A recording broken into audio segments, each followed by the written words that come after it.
क्या Pakistan middle east में एक बहुत बड़ा खेल कर सकता है? पाकिस्तान एक ऐसा डिफेंस पैक्ट करने जा रहा है जिसका मतलब साफ है कि एक पर हमला तो दोनों पर हमला, और सिर्फ एक। ईरान सुन ले, सऊदीया पाकिस्तान की रेड लाइन है। पाकिस्तान जंग में कूदा तो दुनिया कांप उठेगी। अगर हुसियों ने गलती की तो ईंट से ईंट बजा देंगे। पाकिस्तान के ऐलान पर इंडियन मीडिया में कोहराम मच गया। क्या पाकिस्तान अब कुवैत की हिफाजत के लिए भी आगे आने वाला है? और अगर कल को कुवैत और पाकिस्तान के बीच भी वही डिफेंस समझौता हो गया जिसका मतलब हो एक पर हमला तो दोनों पर हमला, तो क्या फिर पाकिस्तान कुवैत पर हुए ईरानी हमलों का जवाब भी देगा? दरअसल 17 जुलाई की रात आई रॉयटर्स की एक नई रिपोर्ट ने मिडिल ईस्ट की जंग के बीच एक और बड़ा सवाल खड़ा कर दिया है। रिपोर्ट के मुताबिक पाकिस्तान और कुवैत के बीच अब एक बड़े डिफेंस पैक्ट पर बातचीत चल रही है। बताया जा रहा है कि इसके बदले कुवैत पाकिस्तान के साथ एनर्जी कॉपरेशन बढ़ाने और बड़े इन्वेस्टमेंट की बात कर रहा है। हालांकि रिपोर्ट साफ कहती है कि ये बातचीत अभी शुरुआती मरहले में है और अमेरिका ईरान के बीच बढ़ती जंग इसकी राह मुश्किल बना सकती है। लेकिन दूसरी रिपोर्ट्स कहती हैं ये समझौता होगा क्योंकि दोनों को इसकी ज़रूरत है। दोस्तों याद रखिए, कुवैत वही मुल्क है जहां पिछले कई महीनों में ईरान बार बार अमरीकी मिलिट्री ठिकानों पर मिसाइलें और ड्रोन से हमले करता रहा है। यानी अगर पाकिस्तान और कुवैत के बीच भी कोई बड़ा डिफेंस समझौता होता है तो आने वाले दिनों में उसकी अहमियत और बढ़ सकती है।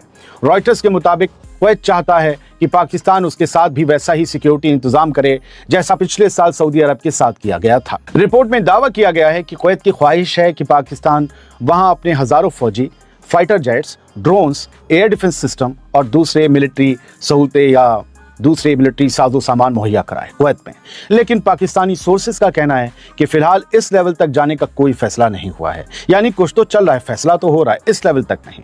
एक पाकिस्तानी सिक्योरिटी सोर्स ने रॉयटर्स से 17 जुलाई को कहा, कुवैत की डिमांड बहुत बड़ी है लेकिन इस वक्त हम वहां कॉम्बैट फोर्स भेजने पर गौर नहीं कर रहे। रिपोर्ट के मुताबिक कुवैत पहले से पाकिस्तान के साथ मिलिट्री ट्रेनिंग और जॉइंट एक्सरसाइज करता रहा है, लेकिन अब वो इन रिश्तों को और बढ़ाना चाहता है। रॉयटर्स ये भी कहता है या लिखता है कि सिर्फ कुवैत ही नहीं, बहरीन भी पाकिस्तान के साथ ऐसा ही डिफेंस समझौता चाहता है, जबकि जॉर्डन ने भी हथियारों और मिलिट्री ट्रेनिंग में दिलचस्पी दिखाई है। यानी पाकिस्तान के पीछे एक नहीं 3 मुल्क हैं जो चाहते हैं कि डिफेंस पैक्ट हो जाए। रिपोर्ट के मुताबिक गल्फ के कई मुल्क अब अमेरिका के अलावा दूसरे भरोसेमंद सिक्योरिटी पार्टनर्स भी तलाश रहे हैं और पाकिस्तान खुद को उसी रोल में पेश करने की कोशिश करता हुआ चौड़ा हो रहा है। इसके बदले पाकिस्तान की दिलचस्पी सिर्फ डिफेंस में नहीं बल्कि तेल, गैस और बड़े इन्वेस्टमेंट में भी है, क्योंकि पाकिस्तान को ये सब चाहिए। रॉयटर्स के मुताबिक दोनों मुल्क पाकिस्तान में बड़े फ्यूल स्टोरेज प्रोडक्ट और एनर्जी सिक्योरिटी पर भी बातचीत कर रहे हैं। यानी एक तरफ सिक्योरिटी और दूसरी तरफ तेल और कारोबार, दोनों को एक साथ जोड़कर ये नया रिश्ता तैयार किया जा रहा है। लेकिन दोस्तों सबसे बड़ा सवाल अब भी वही खड़ा है, अगर कल को कुवैत और पाकिस्तान के बीच भी ऐसा डिफेंस समझौता हो जाता है और फिर ईरान दोबारा कुवैत में मौजूद अमरीकी ठिकानों पर हमला करता है तो क्या पाकिस्तान सचमुच ईरान के खिलाफ मिलिट्री एक्शन लेगा? फिलहाल इसका कोई साफ जवाब तो नहीं है, क्योंकि अब तक जो तस्वीर सामने आई है उससे यही लगता है कि पाकिस्तान सऊदी अरब, कुवैत और दूसरे अरब मुल्कों के साथ अपने रिश्ते भी मजबूत रखना चाहता है और साथ ही ईरान के साथ भी सीधे टकराव से बचना चाहता है। याद रखिए, सऊदी अरब पर ईरान से हमले हुए पैक्ट मौजूद था पाकिस्तान का सऊदी के साथ, बावजूद इसके पाकिस्तान बोला नहीं, सिर्फ समझौता कराने में लगा रहा। तो कुवैत के साथ समझौता हो भी गया तो वो ईरान के खिलाफ नहीं बोलेगा। हाँ, ईरान के अलावा कोई और हमला करे तो कुछ हो सकता है, जैसे सऊदी के खिलाफ अगर यमन के हुथीस ने हमला किया तो कल ही एक रिपोर्ट आई थी रॉयटर्स की, हमने आपको बताई थी कि पाकिस्तान ने ईरान को पैगाम भेजा है कि अगर हमला हुआ सऊदी अरब पर यमन से तो हमें मजबूरन इस जंग में उतरना पड़ेगा। यमन से भी एक खबर आई है, सुन लीजिए। फिर सऊदी अरब से यमन के लिए जो तैयारी वाली खबर है वो भी सुनिएगा।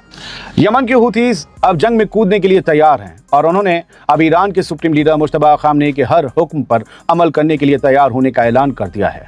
17 जुलाई की रात को आई ये खबर बड़ी सनसनी मचाने वाली है। इस खबर के मुताबिक यमन की हुती हुकूमत के defence minister major general Mohammed al Atafi ने यह कहा है कि अगर यमन के लोगों का घेराव और नाकेबंदी जारी रही तो हुथीस की फौज ईरान के सुप्रीम लीडर मुश्तबा खामनेई की तरफ से जारी होने वाले हर हुक्म पर अमल करने के लिए तैयार है। ईरान से ही हुक्म आएगा क्या हमले का? हुथीस के डिफेंस मिनिस्टर ने पाकिस्तान का नाम लिए बिना सऊदी अरब और उसके साथ खड़े मुल्कों को भी खुली धमकी देते हुए कहा कि हुथीस के पास जवाब देने के लिए हर ऑप्शन मौजूद है। अल मसीरा भी यही कह रहा है। दोस्तों ऐसे वक्त में जब मिडिल ईस्ट की जंग लगातार फैलती जा रही है, तब हुथीस की लीडरशिप का ये बयान इस बात का इशारा माना जा रहा है कि यमन की अंसरुल्लाह तहरीक अब ईरान के साथ अपनी यूनिटी को और खुलकर सामने ला रही है। अब तीसरी अहम खबर सुनिए दोस्तों, मिडिल ईस्ट की जंग अब सऊदी अरब और हुथीस के बीच भी बड़े टकराव की तरफ बढ़ती हुई दिखाई दे रही है। हुथीस की लगातार धमकियों के बाद अब सऊदी अरब यमन में दोबारा बड़े फौजी ऑपरेशन पर गौर कर रहा है। सऊदी अरब मिडिल ईस्ट आई की एक रिपोर्ट के मुताबिक सऊदी अरब के डिफेंस मिनिस्टर खालिद बिन सलमान ने इशारा किया है कि अमेरिका ने सऊदी अरब को हुथीस के खिलाफ बड़े हमले करने की काफ़ी छूट दे दी है। हालांकि सऊदी लीडरशिप ने अभी तक कोई आखिरी फैसला नहीं लिया है। रिपोर्ट के मुताबिक अमेरिका और वेस्ट के कई ऑफिशियल्स का ये कहना है कि सऊदी अरब के शाही खानदान के अंदर भी इस बात पर अलग अलग राय मौजूद है कि हुथीस का जवाब किस तरह दिया जाए। ये तमाम बातचीत ऐसे वक्त में हो रही है जब सऊदी अरब और हुथीस के बीच चला आ रहा 4 साल पुराना सीज़फायर अब टूटने की कगार पर पहुंच चुका है। रिपोर्ट के मुताबिक हालिया तनाव उस वक्त और बढ़ गया जब ईरान के मरहूम supreme leader Ayatollah Ali Khamenei के जनाजे में शामिल होने के बाद हुथीस के लीडरों का एक जहाज सना पहुंचा। लेकिन इस जहाज के अंदर कौन कौन था? सऊदी अरब के पास जो इन्फॉर्मेशन है वो चौंकाने वाली है। हुथीस का इल्ज़ाम है कि सऊदी अरब ने सना एयरपोर्ट पर हमला करके उस जहाज की वापसी रोकने की कोशिश की थी। और मिडिल ईस्ट आई का दावा है कि उस उड़ान में, उस फ्लाइट में लेबनान, ईरान, सीरिया और इराक के ऐसे फौजी माहिरीन भी मौजूद थे जो ड्रोन और मिसाइल टेक्नोलॉजी में माहिर हैं। वहीं ईरान जाने वाली उड़ान में कुछ हुथी के अफसर भी ट्रेनिंग के लिए ईरान भेजे गए थे। सऊदी अरब के इस हमले के जवाब में हुथीज ने इसी हफ्ते 15 जुलाई को सऊदी अरब के अबहा शहर पर मिसाइलों और ड्रोन से हमला किया था।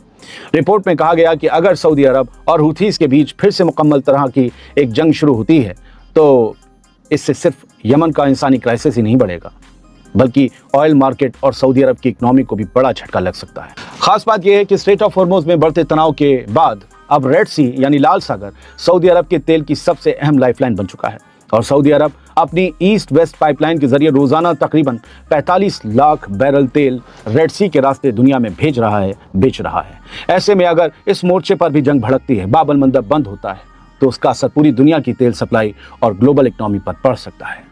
सऊदी अरब को चोट लगेगी, सऊदी अरब बिलबिलाएगा तो रिएक्ट करेगा। ये इस खबर का लुबोलुआब है।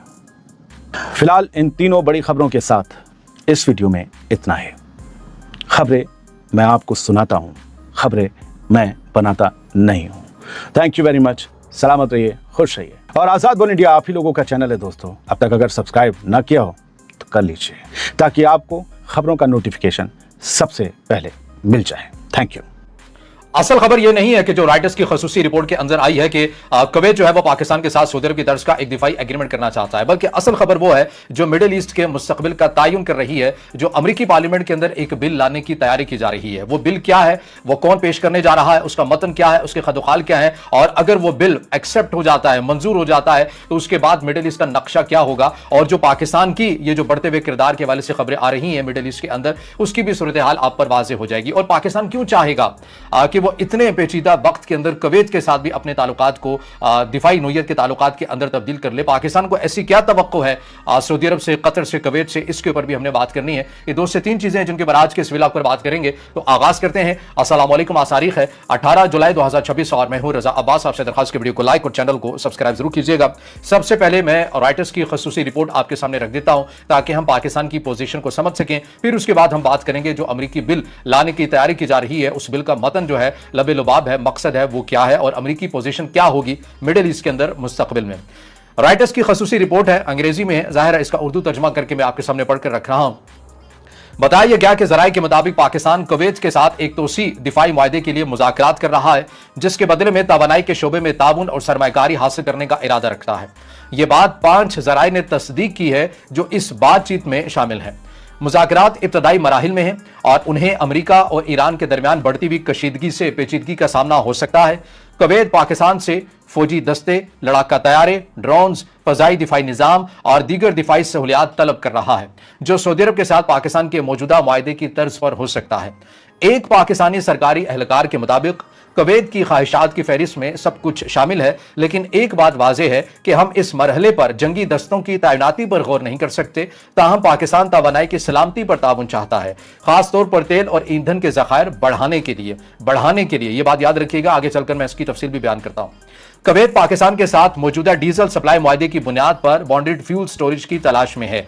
सऊदी तर्ज का मुमकिना मुआहदा, ये पहले पूरी खबर हो जाए, फिर उसके बाद मैं थोड़ी सी बात अलग करता हूं कि ये किस तनाजुर में पाकिस्तान कुवैत से ताउन चाहता है।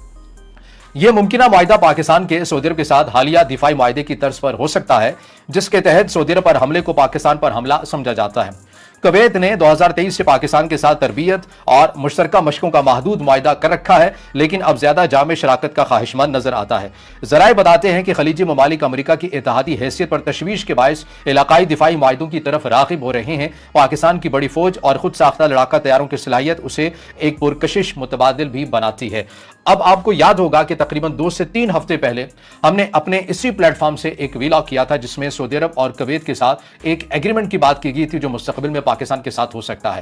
آپ کو یاد ہے کہ کسی بھی ملک کے لیے جو انرجی سپلائی لائن ہوتی ہے یہ اس کی ایک بقا کا مسئلہ ہوتا ہے۔ جیسے پانی آپ کی انسانی زندگی کی بقا کا معاملہ ہے، ایسے ہی ریاستوں کے لیے جو ایندھن کی سپلائی چین ہے اس کا ہر صورتحال کے اندر، ہر بحران کے اندر چلنا، سپلائی چین کا بحال رہنا، یہ اس کے لیے سلامتی اور اس کی بقا کے لیے بہت ضروری ہوتا ہے۔ پاکستان کے پاس ابھی کوئی ایسے سٹوریج، کوئی ایسا نظام نہیں ہے کہ پاکستان 15 سے 20 دن یا 30 دن کے لیے اپنی جو انرجی سیکٹر کی ضروریات ہے، تیل، ایندھن وغیرہ، ان کو بڑی مقدار میں محفوظ کر سکے، سٹور کر سکے۔ بھارت کے پاس یہ فیسلٹی موجود ہے، غالباً اگر میں غلط نہیں ہوں تو 30 دن کی ہے، 1 مہینے کی ہے، لیکن پاکستان کے پاس کچھ ایسی نہیں ہے۔ پاکستان کی ریاست کو مجبوراً ایسی صورتحال میں جو نجی پیٹرول پمپس کمپنیز ہیں ان سے لینا پڑتا ہے، اور وہ پھر اس موقع کا فائدہ اٹھا کر جو ہے وہ زیادہ مہنگے ریاست پاکستان کو فروخت کرتے ہیں۔ اسی چیز سے بچنے کے لیے پاکستان جو ہے اس کی یہ خواہش ہے کہ وہ سعودی عرب اور کویت کی مدد سے ایک ایسی سٹوریج جو ہے وہ بنا لیں جہاں پر 15 دن کا کم از کم ایندھن کی جو سٹوریج ہے بڑی مقدار میں وہ ہو سکے، اور بوقت ضرورت جو ہے پاکستان اسے استعمال کر سکے، اور اس کے پر پاکستان کا پہلا حق ہو۔